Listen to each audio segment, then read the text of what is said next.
우리 오늘 같이 나눌 하나님 말씀은 열왕기하 3장의 말씀입니다. 1절에서 20절까지 말씀입니다. 유다의 여호사밧 왕 18째 해에 아합의 아들 여호람이 사마리아에서 이스라엘을 12해 동안 다스리니라. 그가 여호와 보시기에 악을 행하였으나 그의 부모와 같이 하지는 아니하였으니 이는 그가 그의 아버지가 만든 바알의 주상을 없이 하였습니다. 그러나 그가 느밧의 아들 여로보암이 이스라엘에게 범하게 한 그 죄를 따라 행하고 떠나지 아니하였더라. 모압 왕 메사는 양을 치는 자라 새끼양 10만 마리의 틀과 수양 10만 마리의 틀을 이스라엘 왕에게 바치더니 아합이 죽은 후에 모압 왕이 이스라엘 왕을 배반한지라. 그때에 여호람 왕이 사마리아에 나가 온 이스라엘을 둘러보고 또 가서 유다의 왕 여호사밧에게 사신을 보내 이르되 모압 왕이 나를 배반하였으니 당신은 나와 함께 가서 모압을 치시겠느냐 하니 그가 이르되 내가 올라가리이다. 나는 당신과 같고 내 백성은 당신의 백성과 같고 내 말들도 당신의 말들과 같음이니이다 하는지라. 여호람이 이르되 우리가 어느 길로 올라가리까 하니 그가 대답하되 에돔 광야 길로니이다 하니라. 이스라엘 왕과 유다 왕과 에돔 왕이 가더니 길을 둘러간 지 7일에 군사와 따라가는 가축을 먹일 물이 없는지라.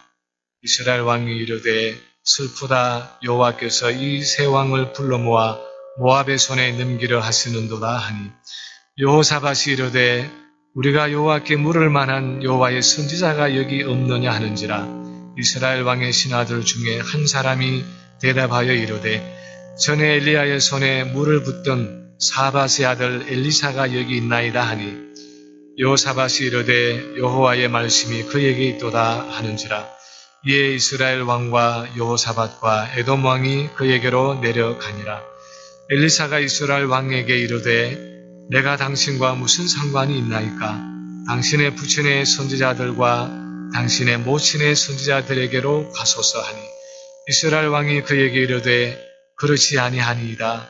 여호와께서 이 세 왕을 불러 모아 모압의 손에 넘기려 하시나이다 하니라. 엘리사가 이르되 내가 섬기는 만군의 여호와께서 살아계심을 두고 맹세하노니 내가 만일 유다의 왕 여호사밧의 얼굴을 봄이 아니면 그 앞에서 당신을 향하지도 아니하고 보지도 아니하였으리이다. 이제 내게로 금문고 탈 자를 불러오소서 하니라. 금문고 타는 자가 금문고를 탈 때에 여호와의 손이 엘리사 위에 있더니 그가 이르되 여호와의 말씀이 이 골짜기에 개천을 많이 파라 하셨나이다. 여호와께서 이르시기를 너희가 바람도 보지 못하고 귀도 보지 못하되 이 골짜기에 물이 가득하여 너희와 너희 가축과 짐승이 마시리라 하셨나이다. 이것은 여호와께서 보시기에 작은 일이라.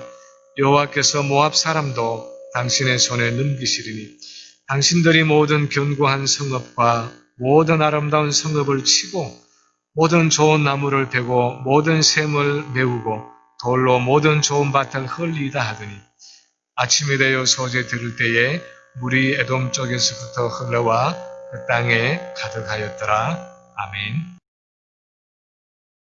긴 본문인데 속도로 잘 맞춰서 같이 읽어주셔서 감사합니다. 우리가 잘 아는 것처럼 사람은 누구나 다 인생의 위기를 맞습니다. 우리는 생각하기를 다른 사람은 몰라도 적어도 나는 위기가 없이 내 삶을 아주 순탄하게 힘들지 않게 그렇게 마지막까지 마쳤으면 그렇게 생각을 하지만 사실상 위기는 그 누구도 피해가지 않습니다. 그래서 때로는 원치 않는 질병이나 사고를 만나서 건강의 위기를 맞기도 합니다. 사업이나 또 생업의 직장의 어려움을 만나서 경제적으로 곤궁에 빠질 때도 있습니다. 때로는 부부관계에 문제가 생기기도 하고 때로는 자녀들로 인해서 밤잠을 자지 못하는 그런 위기에 부딪히기도 합니다. 내가 풀 수 없는 여러 인간관계 때문에 참 너무너무 곤고한 가운데 우리 삶을 지나갈 때도 있습니다. 크고 작은 위기들이 마치 바닷가에 서 있으면 몰려오는 그 파도처럼 하나가 와서 부딪혀 없어지는가 하면 또 다른 파도가 몰려오듯이 끊임없이 우리 인생에는 위기가 닥쳐오고 몰려옵니다. 근데 바다에 파도가 당연히 있는 것처럼 사실 우리 인생의 위기라는 것은 너무너무 당연하게 그냥 존재하는 것입니다. 중요한 것은 우리 인생의 위기가 다가온다 하는 사실이 아니라 우리가 그 위기를 맞을 때에 어떻게 그것을 극복하고 이겨내느냐, 어떻게 반응하느냐 하는 것이 정말 중요한 것입니다. 우리는 때로 예수를 믿으면서도 그 위기가 찾아올 때에 낙심하고 절망할 때가 있습니다. 때로는 불안해하고 두려워하고 밤잠을 자지 못하고 심지어는 우울증에 빠지기도 하고 또 어떤 사람들은 그것이 지나쳐서 자살에까지 이르는 그런 사람들도 불신자들에게도 있지만 그리스도인들에게도 그 위기가 찾아올 수 있습니다. 마치 풍랑이 있는 바다 위에 그 제자들처럼 어찌할 바를 몰라서 그렇게 방황하는 그런 위기가 우리 인생에 찾아옵니다. 그런가 하면 그중 어떤 이들은 그 위기를 넉넉히 믿음으로 극복하는 사람들이 있습니다. 마치 아주 파도 타기를 즐기는 사람처럼 그래서 더 큰 파도를 기다리면서 파도가 밀려오면은 아주 기대감을 가지고 그 바다에 나가서 파도를 타는 사람처럼 위기를 통해서 더 크고 강한 믿음을 소유하기도 하고 그 위기를 통해서 전에 없던 성숙한 모습으로 내 신앙을 업그레이드하는 그런 사람도 있습니다. 근데 오늘 본문에 보면 그런 위기의 순간에 모든 사람들에게 찾아오는 그 위기의 순간에 아주 완전히 다르게 반응한 두 사람의 이야기가 나오고 있습니다. 두 왕의 이야기가 나오고 있습니다. 한 사람은 북이스라엘의 여호람이라는 왕이고 또 한 사람은 남유다의 여호사밧이라는 왕입니다. 그들이 이 당면한 위기에 대해서 어떻게 다르게 반응했고 왜 그들은 그렇게 다르게 반응할 수밖에 없었는가 하는 사실을 오늘 본문에서 같이 보면서 나는 위기를 당할 때 어떻게 반응하고 있고 나는 왜 그렇게 반응하고 있는가 하는 사실을 오늘 본문을 통해서 한번 같이 살펴보기를 원합니다. 첫째로 우리는 먼저 이 본문에 나오는 여호람이라는 왕에 대해서 살펴볼 필요가 있습니다. 여러분이 큐티를 하셨으면 지난 주간 본문 중에 이 여호람이 나오고 아마 여러분이 대략은 이 여호람이라는 왕이 어떤 사람인지를 알고 계실 것입니다.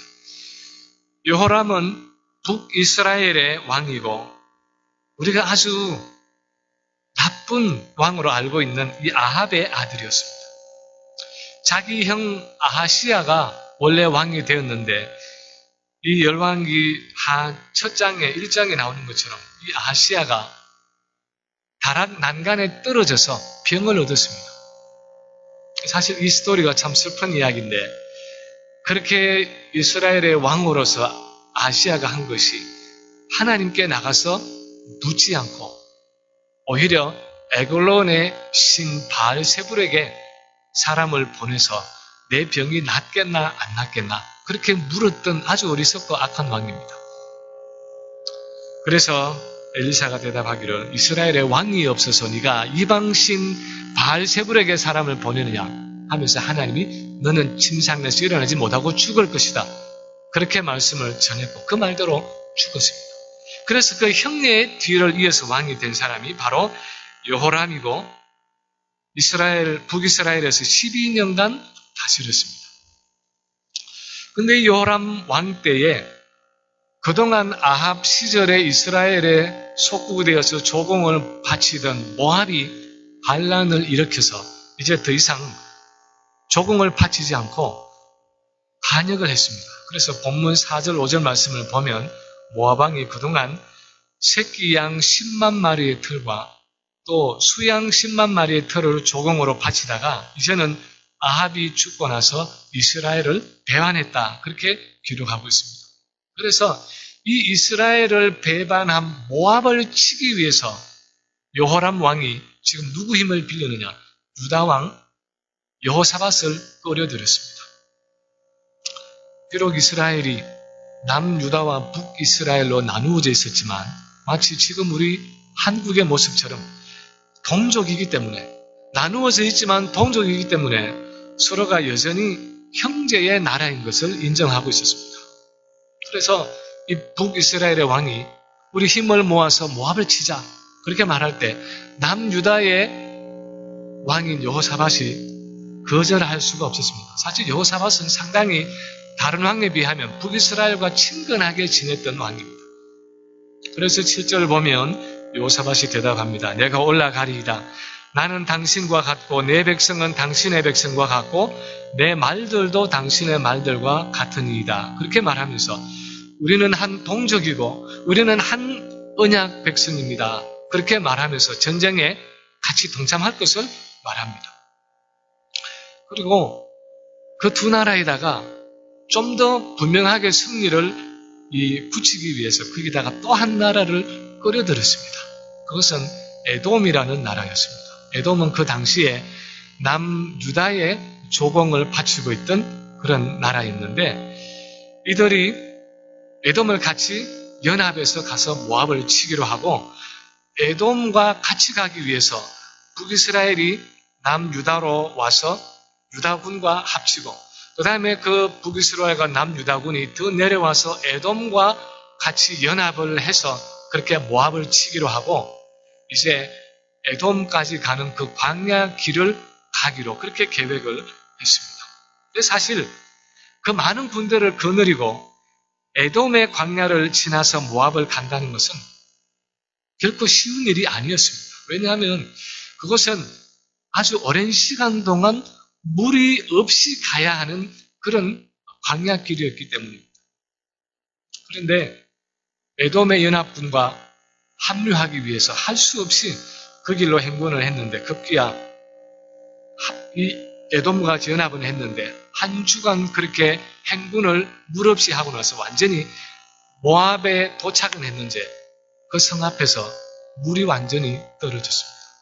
그래서 군사들도 그렇고 말이나 그때 데리고 있는 가축도 그렇고 이제는 마실 물이 다 떨어졌습니다. 그래서 이제 모압 성 앞에 도착은 했지만 성을 치기는커녕 이제는 기진맥진해서 이제는 세 나라의 연합군이 모압에 전멸을 당할 그런 위기에 처했습니다. 이런 일생일대의 아주 치명적인 위기에 직면해서 먼저 북이스라엘 왕 여호람이 어떻게 반응했는가 하는 것이 나타나고 있습니다. 열왕기하 3장 10절을 우리 한번 먼저 같이 읽겠습니다. 3장 10절을 같이 다시 한번 읽습니다. 이스라엘 왕이 이르되 슬프다 여호와께서 이 세 왕을 불러 모아 모압의 손에 넘기려 하시는도다. 북이스라엘 왕 여호람의 반응입니다. 뭐라고 말하느냐? 슬프다. 여호와께서 이 세 왕을 불러 모아 모압의 손에 넘기려 하시는도다. 이렇게 반응을 했습니다.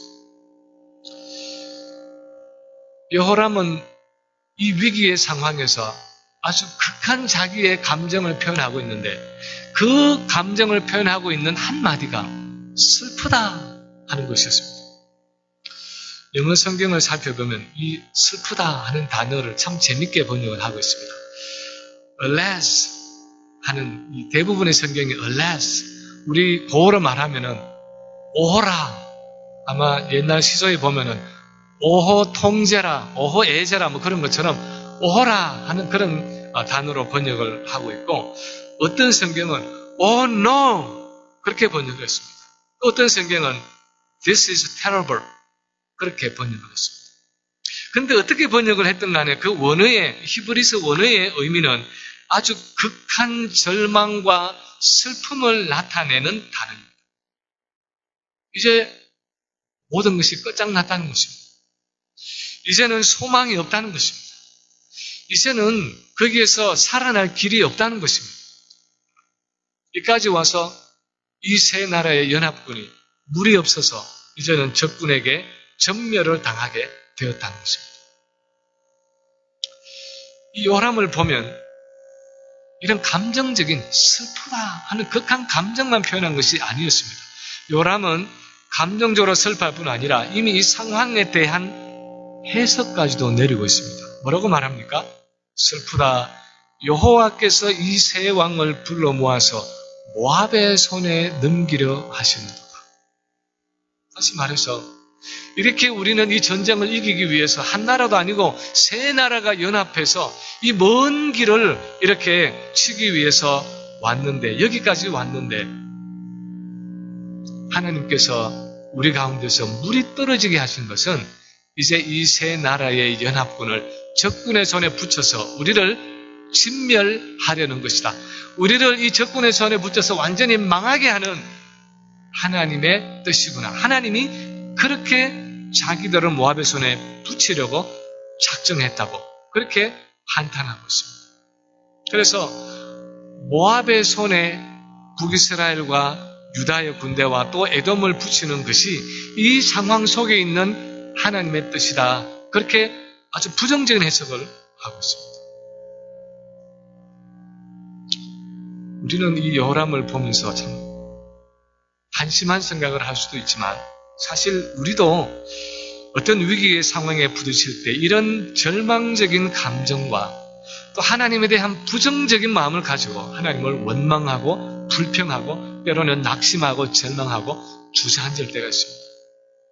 그런데 오늘 본문에 나오는 이 이스라엘이라는 나라가 하나님의 언약 백성이고 다른 많은 열국 중에서도 하나님이 직접 다스리시는, 하나님이 율법을 주어서 왕으로 삼는 그 왕을 통해서 하나님이 직접 다스리는 하나님의 신정 국가다 하는 사실을 기억하면 사실 왕으로서의 이 요람의 반응은 너무너무 믿음 없고 또 너무너무 어리석은, 그리고 또 심하게 말하면 사실 악한 반응이었습니다.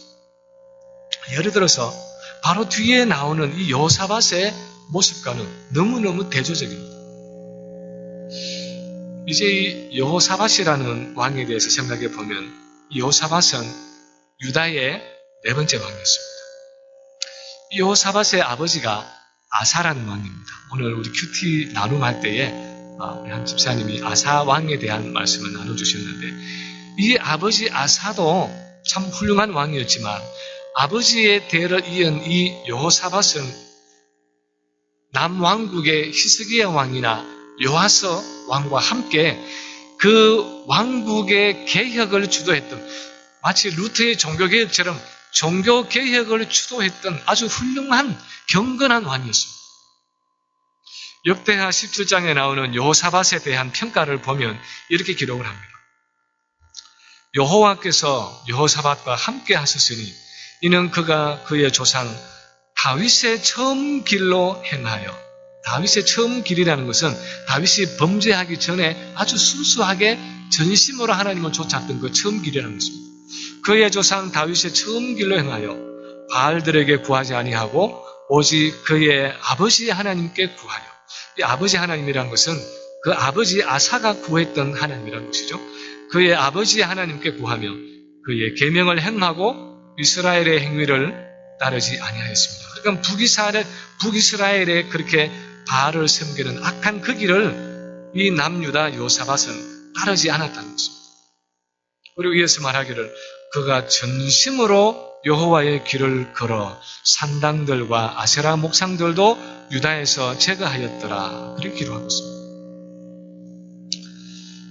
그래서 이 여호사밧의 모습을 보면 똑같은 위기 가운데 처했지만 완전히 다른 반응을 보이고 있는 것을 우리가 본문에서 알 수 있습니다.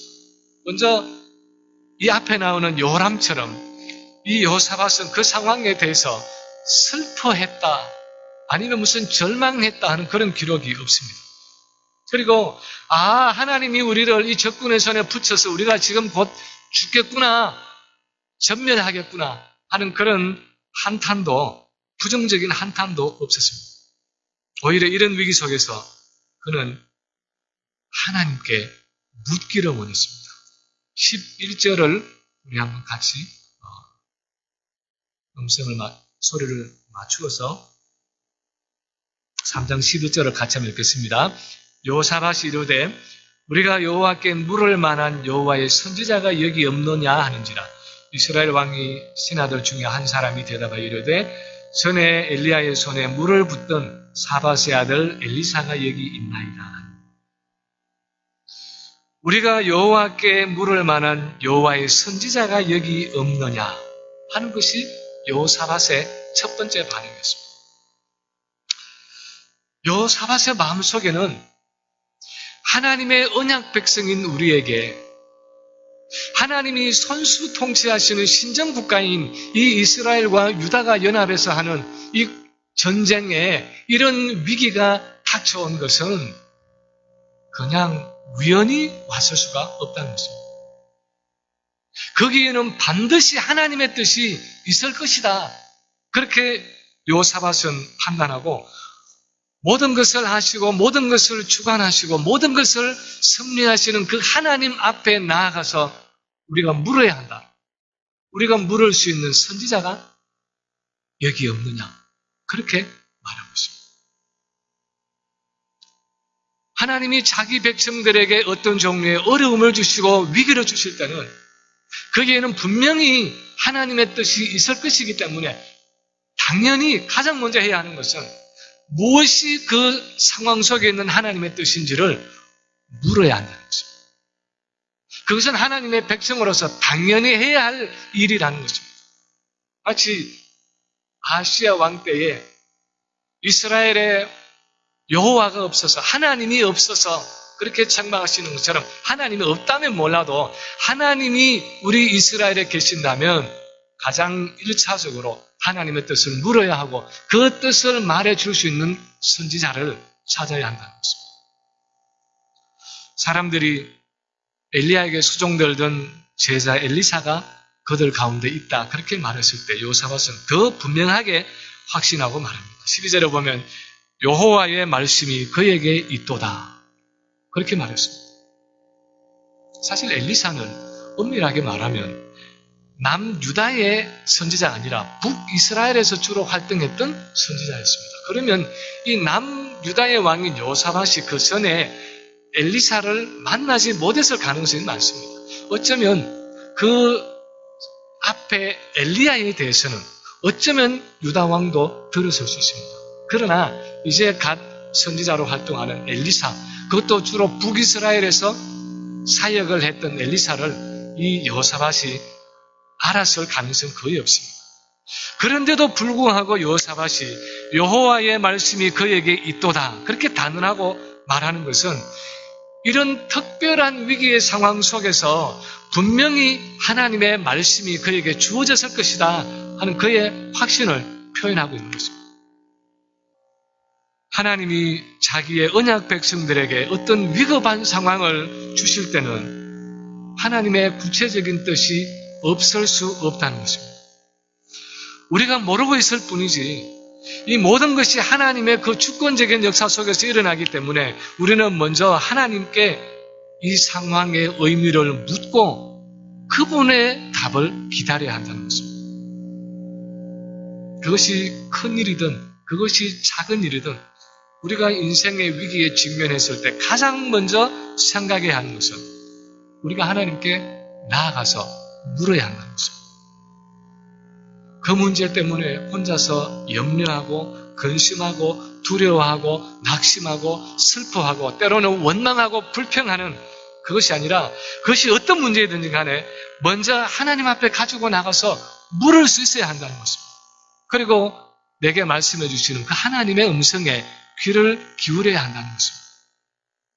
왜냐하면 주님이 복음서에서 말씀하고 계시는 것처럼 두 마리의 한 아사리온에 두 마리의 한 펜이 되는 그런 작은 참새도 하나님의 뜻이 없이는 땅에 떨어지지 않고 하나님은 자기 백성의, 자기 자녀들의 머리털 하나도 다 세고 계실 만큼 우리를 분명하게 하시고 우리 가까이 계시고 우리의 모든 것을 세밀하게 감찰하시고 우리의 모든 것을 섭리하시고 주관하시기 때문에 그렇다는 것입니다. 그런 우리에게 위기가 닥쳐올 때는, 어떤 일이 있을 때는 분명히 어떤 이유가, 하나님의 그 목적과 계획이 있다는 것입니다. 우연히 닥쳤거나 어쩔 수 없어서 그냥 생기는 일이 아니라 거기에는 하나님의 분명한 목적과 계획이 담겨져 있다는 것입니다. 그래서 그것이 어떤 문제이든 먼저 하나님 앞에 가지고 나아가서 물어야 하고 하나님이 내게 답해 주실 것이라는 그 기대를 가지고 끝까지 하나님 앞에 나아가서 그렇게 청해야 하는 것입니다. 그런 의미에서 이 여호사밧은 굉장히 참 훌륭한 왕이었고 참 훌륭한 믿음을 가지고 있는 왕이었습니다. 실제로 세 왕이 그렇게 엘리사에게 나아갔을 때 엘리사가 그렇게 말합니다. 내가 지금 북이스라엘의 여호람을 보아서는 하나님께 물어서 그 답을 하지 않겠지만 그러나 남유다의 여호사밧 왕의 얼굴을 보고 내가 하나님께 물어서 그 답을 당신들에게 말하겠습니다. 그렇게 하고 사실 여호사밧 때문에 하나님 앞에 청하고 그 하나님의 뜻을 전달하는 모습을 보여주고 있습니다. 위기에 처한 이 두 왕의 반응과 대처 방식은 정말 180도 완전히 다른 것이었습니다. 무엇이 그들의 대처 방식을 이렇게 다르게 만든 것입니까? 왜 그들은 이렇게 다르게 반응한 것입니까? 사실은 앞에 나오는 1절과 3절 사이의 그 말씀이 그 답을 미리 암시해 주고 있습니다. 이 앞에 구절을 보면 북이스라엘의 왕인 여호람의 영적인 상태에 대해서 기록을 하고 있습니다. 열왕기하 3장 1절에서 3절을 우리 다시 한번 한 음성으로 같이 봉독하겠습니다. 같이 천천히 봉독하도록 하겠습니다. 유다의 여호사밧 왕 18째 해에 아합의 아들 여호람이 사마리아에서 이스라엘을 12해 동안 다스리니라. 그가 여호와 보시기에 악을 행하였으나 그의 부모와 같이 하지는 아니하였으니 이는 그가 그의 아버지가 만든 바알의 주상을 없이 하였습니다. 그러나 그가 느밧의 아들 여로보암이 이스라엘에게 범하게 한 그 죄를 따라 행하고 떠나지 아니하였더라. 이 구절에 보면 먼저 여호람이 북이스라엘의 왕이었던 여호람이 잘한 일에 대한 내용이 나옵니다. 2절에 보면은 그가 여호와 보시기에 악을 행하였으나 그의 부모 아합과 이세벨 같지는 않았는데 그것은 여호람이 아버지가 만든 바알의 주상을 제거했다는 것입니다. 우리가 아는 것처럼 아합과 이세벨은 바알과 아세라를 섬기는 데 있어서 아주 극렬하게 섬겼던 사람들입니다. 그래서 여호와의 선지자들을 다 죽이고 400명의 바알 선지자와 450명의 아세라 선지자들을 아주 국가적으로 그렇게 양성을 했던 왕이었습니다. 그런데 그 아버지 어머니가 그렇게 악했음에도 불구하고 이 여호람은 그 당시에 북이스라엘에 만연했던 그 바알 숭배를 척결하고 바알의 주상들, 그러니까 마치 나무 기둥처럼 세워놓았던 그 바알의 주상들을 다 쳐서 없앴다는 것입니다. 그런데 3절에 보면은 여호람의 죄악됨에 대한 내용이 나옵니다. 2절은 여호람이 잘한 것에 대해서 나오는데 3절은 여호람이 죄악되게 잘못한 것에 대한 내용이 나옵니다. 그러나 그가 느밧의 아들 여로보암이 이스라엘에게 범하게 한 그 죄를 따라 행하고 떠나지 아니하였더라. 느밧의 아들 여로보암이 이스라엘에게 범하게 한 죄가 뭡니까? 이 느밧의 아들 여로보암은 솔로몬이 죽고 나서 나라가 분열됐을 때, 한 나라 된 것이 이제 솔로몬이 죽고 나서 아들대에서 분열됐을 때 솔로몬의 아들이 남왕국 유다와 베냐민 지파를 다스리게 되고 북쪽의 10지파를 이 여로보암이 다스리게 되었습니다. 그런데 여로보암이 북쪽의 10지파를 다스리게 됐는데 이 여로보암에게 고민이 있었습니다. 뭐냐 하면은 그 당시에 지파는 그렇게 10지파가 자기에게로 오고 2지파가 지금 솔로몬의 아들 로보암에게 가서 자기에게 많은 지파가 왔지만 문제는 이스라엘의 성전이 있는 예루살렘이 남쪽에 있다는 사실이었습니다. 그래서 남북이 나누어져 있지만 성전이 하나이기 때문에 북쪽에 있는 자기 왕국의 백성들이 이제는 제사를 드리러 남쪽 이 예루살렘에 가야 하는 상황이 되었습니다. 일반적인 제사를 드리러 가든지 특별히 이스라엘 백성들이 섬기는 지키는 그 절기 때마다 만약에 북쪽에 자기 백성들이 남쪽에 계속 그렇게 왕래하게 될 때에 어떤 일이 생길 수 있느냐? 민심이 점점 더 남유다 왕국을 향해서 기울어져서 나중에 어떤 지파들은 이제는 자기를 떠나서 남쪽으로 갈지도 모르겠다 하는 그런 마음의 염려가 되었습니다. 그래서 그렇게 돼서 자기의 어떤 정치적인 입지가 약화될 것을 염려해서 대안으로 생각한 것이 뭐냐? 북이스라엘 지역에다가 거기 있는 베델과 단이라는 두 곳에다가 금송아지를 만들었습니다. 마치 옛날에 아론이 모세가 십계명을 받으러 올라갔을 때에 모세가 죽었다 하면서 백성들이 강청을 해서 금송아지를 그렇게 만들어 섬겼던 것처럼 금송아지를 2마리 만들어서 하나는 베델에 두고 하나는 단에 두어서 말하기를 이것이 너희를 우리를 애굽에서 인도해낸 여호와신이다. 여기서 제사하면 된다. 굳이 예루살렘 성전까지 내려갈 필요가 없다. 그렇게 말하면서 백성들을 그 2 금송아지에게 제사를 드리도록 했습니다.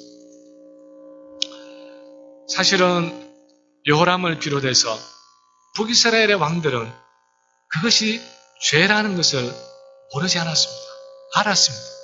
그렇지만 현실적으로 그것을 통해서 오는 정치적인 그런 유익이 너무나 컸기 때문에 그것을 포기하게 되면 잃어버리는 그런 정치적인 손실이 너무 크기 때문에 그것을 포기할 수가 없었습니다. 그래서 이 여호람이 현실적으로 손해가 없는 바알신의 주상을 제거하는 일은 기꺼이 했지만 정치적으로 막대한 손해가 따라올 수 있는 이 금송아지를 제거하는 일은 하지를 못했습니다. 그것은 제거하지 않고 그냥 방치해 두었습니다. 사실은 자기가 세운 것도 아니고 선왕 때부터 해왔던 풍습이기 때문에 자기는 그냥 모른 척하고 방치해 둠으로써 현실과 타협한 것입니다.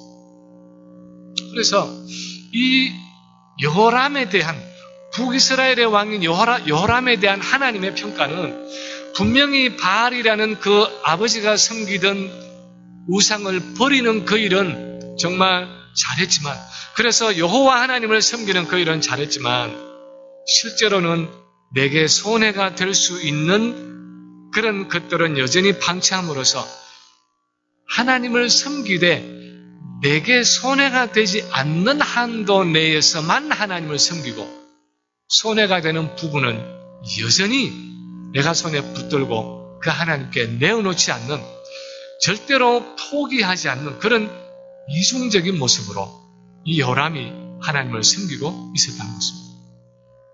다시 말하면 하나님을 섬기기는 하는데 전심으로 하나님을 섬기지 않았다는 것입니다. 하나님을 섬긴다고 말하고 하나님을 의지한다고 말하는데 실제로는 자기의 정치적인 그 입지나 자기가 가지고 있는 왕위나 자기의 모든 삶을 위해서 하나님을 의지한 것이 아니라 지금 금송아지라든가 다른 어떤 정치적인 그런 권세, 어떤 사람들의 여론, 민심 그런 것들을 의지하고 있었던 것입니다. 그래서 요즘 말로 하면 하나님을 의지한다, 하나님을 섬긴다 말은 하면서도 손해가 되지 않는 한도 내에서는 하나님을 섬기지만 내게 손해가 되는 부분은 절대로 하나님께 나를 온전히 굴복하지 않는 그 부분은 내 손에 쥐고 내가 마음대로 하고 불순종하는 그렇게 전심으로 하나님을 섬기지 않고 양다리를 걸치고 하나님을 섬기고 있는 것이 여호람의 모습이었다는 것입니다. 그것이 오늘 본문에서 보여지는 여호람의 영적인 상태였고 그의 신앙생활의 약점이었습니다.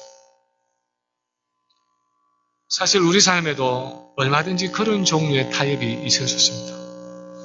하나님이 기뻐하시지 않는다는 것을 알지만 그러나 현실적으로 만약에 그것을 부리게 되면 내가 손해를 보기 때문에 여전히 내 손에 쥐고 포기하지 못하는 그런 죄들이 우리 삶 속에 있을 수 있습니다. 그런데 이런 여호람의 반쪽짜리 신앙의 결과는 결국은 오늘 본문과 같은 위기 상황에 직면했을 때에 그 열매가 나타나게 되는 것입니다. 그런 위기 상황에 부딪혔을 때 그 위기 속에서 하나님을 전폭적으로 의지하지 못하는, 전폭적으로 붙잡지 못하는 불신앙과 낙심으로 나타나고 있는 것입니다. 만약에 평소에 늘 하나님을 전폭적으로 의지하는 삶을 살아왔더라면, 물론 어떤 때는 넘어지기도 하고 어떤 때는 실패하기도 하지만 내가 넘어질 때마다 또다시 다윗처럼 있는 모습 그대로 나아가서 자기 자신을 내어놓고 또 한 번 하나님께 자기를 헌신하고 마음을 다하고 성품을 다하고 힘을 다해서 하나님을 사랑하기로 작정하는 그런 믿음으로 평소에 만약에 살아왔더라면 위기에 부딪혔을 때에 아마 이 요람도 유다왕 요사밧처럼 이 위기 속에서 내가 지금까지 하나님을 의지하면서 살아왔는데 이 위기의 상황 속에서도 분명히 하나님의 뜻이 있을 것이다. 이 하나님께 상황을 가지고 가서 하나님께 묻자, 하나님께 부르짖자, 하나님의 도우심을 간구하자. 그렇게 하면서 하나님께 나아왔을 것입니다. 그러나 이 요람은 이미 평소에 현실과 타협하는 이중적인 신앙을 가져왔기 때문에 위기의 순간에 하나님을 향한 전폭적인 그런 신뢰와 결단이 나올 수 없었다는 것입니다. 성경을 보면 평소에 늘 하나님께 자신을 전폭적으로 맡겼기 때문에 위기의 순간에도 전혀 요동하지 않고 평소처럼 하나님을 의지한 믿음의 인물들이 있었습니다. 그 대표적인 인물이 말씀드린 다윗과 같은 인물입니다. 다윗을 보면 물론 이 바세바 또 우리아의 일로 인해서 하나님께 범죄했지만 철저하게 회개하고 하나님과 관계를 회복했기 때문에 그 이후에는 다시 자신을 온전히 하나님께 헌신하고 맡기고 하나님께 묻는 삶을 살았습니다. 다윗이 어떤 위기들을 만났습니까? 많은 위기를 만났습니다. 그 중에서 아주 큰 위기 중에 하나는 자기 아들이 반역을 해서 자기 왕위를 찬탈하기 위해서 압살론이 반란을 일으킬 때입니다. 다윗이 압살론의 반란군이 예루살렘을 향해서 온다는 말을 듣고 이제는 그 수도 예루살렘을 버리고 이제는 떠나야 하는 때가 되었을 때에 다윗의 제사장 사독과 이 아비아달이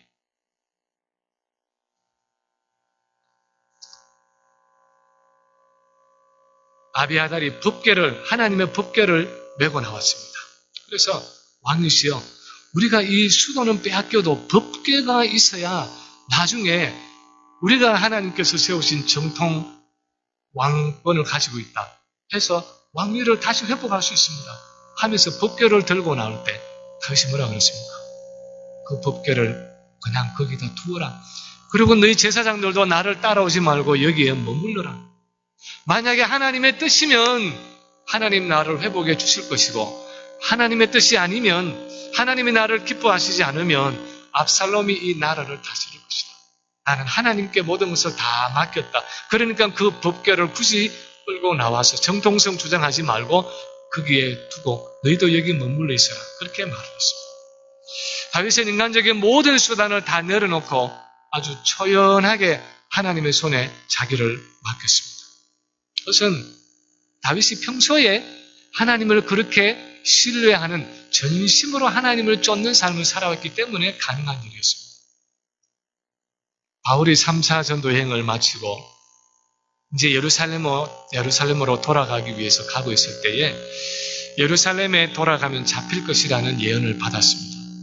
그런데 그것을 듣고도 바울은 개의치 않았습니다. 사람들이 말렸습니다. 왜 그렇게 위험한 일을 자초하십니까? 가지 말라고 말렸지만 바울은 그것이 하나님의 뜻이면 하면서 하나님의 뜻이면 자기는 그렇게 체포되겠다고 말하면서 모든 것을 뿌리치고 예루살렘으로 갔습니다. 근데 사실 바울이 그렇게 죄수로 잡혔기 때문에 나중에 로마군의 호송을 받으면서 그렇게 자기를 죽이려고 하는 그 유대인들의 위험을 피해서 로마까지 군대의 호송을 받으면서 가서 그곳에서 2년 동안 가택연금된 상태에서 복음을 전하고 나중에 가이사를 만나는 그 일이 가능했습니다. 교회사 인물 가운데서도 평소에 하나님과 늘 가까이 동행했던 사람들은 위기의 때에도 하나님이 그들과 가까이 계심을, 함께 계심을 온전히 신뢰하고 담대히 대처할 수 있었습니다. 초대교회의 서머나의 감독이었던 이 폴리갑, 사도 요한의 제자였던 이 폴리갑이 로마 군인들에게 이제 잡혀서 예수를 믿는다는 것 때문에 불에 타는 그 화형을 받아야 하는 그때가 되었습니다. 이제는 장작을 재놓고 그 위에 묶여서 서가지고 이제는 불을 붙이면 그 불꽃 가운데서 온몸이 타지는 화형을 받아야 하는 때에 그 화형을 집행하는 지휘관이 이 폴리갑의 명성을 알고 그의 경건함을 알기 때문에 그렇게 오히려 이 사람이 간청을 했습니다. 폴리갑이요, 한마디만 답하십시오. 내가 예수를 믿지 않겠다. 말로만, 지금만 한마디 말하고 다음에 얼마든지 당신이 원하는 대로 하시오. 그러나 한마디면 말하면 내가 당신의 목숨을 살려주겠습니다. 그랬을 때 폴리갑이 그렇게 말했습니다. 86세의 노인인데 내가 86년 동안 주님과 동행하면서도 한 번도 주님이 나를 섭섭하게 하신 적이 없는데 어찌 내가 주님을 배반할 수 있겠는가? 불을 붙여라. 장작에 불을 붙여라 하면서 그 마지막을 자기의 믿음을 온전히 고백하면서 당당히 그렇게 화형의 죽음을 맞았습니다. 그만큼 그는 86년이라는 그 긴 세월을 그렇게 가깝게 주님과 동행하고 친밀하게 교제했다는 것입니다. 주님의 함께 계심을 늘 경험하면서 그렇게 살아왔다는 의미입니다. 그래서 그 마지막 순간에도 자기가 평소에 그렇게 함께 계심을 확신했던 그 주님과 주님께 모든 것을 의지하고 의탁하고 그렇게 위기의 순간에도 요동함이 없이 그것을 맞을 수 있었다는 것입니다. 오늘날 우리가 때로는 위기 속에서 하나님을 붙잡지 못하고 오늘 본문의 이 요람처럼 그렇게 오히려 낙심하고 절망하고 우리의 믿음이 흔들리게 되는 이유가 무엇입니까?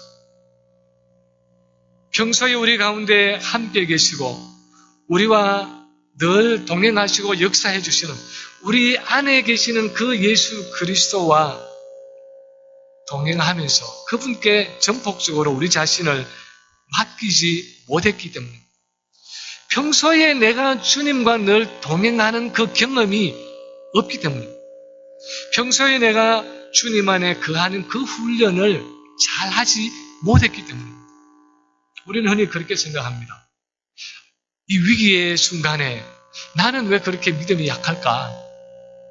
어떤 유혹이 다가올 때에, 어떤 시험이 닥칠 때에 왜 나는 그것을 견디지 못하고 이렇게 쉽게 넘어질까? 그렇게 생각할 때가 있습니다. 때로는 그런 상황 가운데서 내 연약한 믿음을 가지고 낙심하면서 하나님이 정말 살아계시는가? 오히려 하나님을 원망할 때도 있습니다. 그런데 실제는 평소에 내가 그런 훈련을 잘 하지 못한 것입니다. 평소에 하나님과 그렇게 가까이 동행하지 못한 것입니다. 그래서 결정적인 순간에 내가 실족하는 것입니다. 하나님과 어설픈 교제 가운데 살아갈 때가 많기 때문에 정작 위기가 닥쳐오면 그 위기를 감당하지 못하고 넘어질 때가 많은 것입니다. 이사야서 26장 3절에 보면 이렇게 말씀하고 있습니다. 주께서 심지가 견고한 자를 평강하고 평강하도록 지키시리니 이는 그가 주를 신뢰함이니이다. 우리가 온전히 하나님의 손에 우리 자신을 맡기고 살아가면 평소에 굳은 심조를 가지고 그렇게 늘 우리 자신을 하나님의 손에 전폭적으로 맡기고 살아갈 때 내게 유익이 되는 것은 지키고 내가 손해를 보는 것은 접어놓는 그런 이중적인 모습이 아니라, 그런 어성푸레한 삶이 아니라, 그런 회색지대가 아니라, 정말 하나님 앞에 굳은 심주로 내 자신을 하나님 앞에 그렇게 늘 드리면서 살아가면, 그런 심지가 견고한 자에게 평강하고 평강하도록 우리의 마음을 지키시고 우리의 삶을 지켜주셔서 위기를 당할 그때에도 주님이 우리의 마음을 지키셔서 평강을 누리고 요동치 아니하고 그것을 감당할 수 있게 해주신다는 것입니다. 우리는 위기의 때를 어떻게 지나가고 있습니까? 우리는 인생의 위기가 닥칠 때에 이 여호사밧처럼 거기에 분명히 하나님의 뜻이 있을 것이다 하면서 가장 먼저 하나님께 나아가서 그것을 묻고 있습니까? 아니면 이 요람처럼 오호라 슬프다, 하나님이 나를 이제는 적군의 손에 붙이는구나, 나를 망하게 하시는구나, 그렇게 하면서 낙심하고 원망하고 불평하는 그런 타입입니다. 평소에 하나님을 전심으로 사랑하면서 모든 것을 전폭적으로 그분에게 맡길 때 그 하나님을 향한 신뢰 때문에 위기의 순간에도 흔들림이 없이 하나님께 나아가서 그렇게 담대하게 부르짖을 수 있을 것입니다. 바라기는 오늘도 이 두 왕의 이야기 속에서, 이 두 사람의 그 평소의 믿음의 삶의 이야기 속에서 우리도 이 여호사밧처럼 그렇게 늘 하나님을 온전히 의지함으로 위기에 대해 담대하게 하나님께 나아가서 하나님의 뜻을 행할 수 있는 그런 성도들이 될 수 있기를 우리 주님의 이름으로 간절히 축원합니다.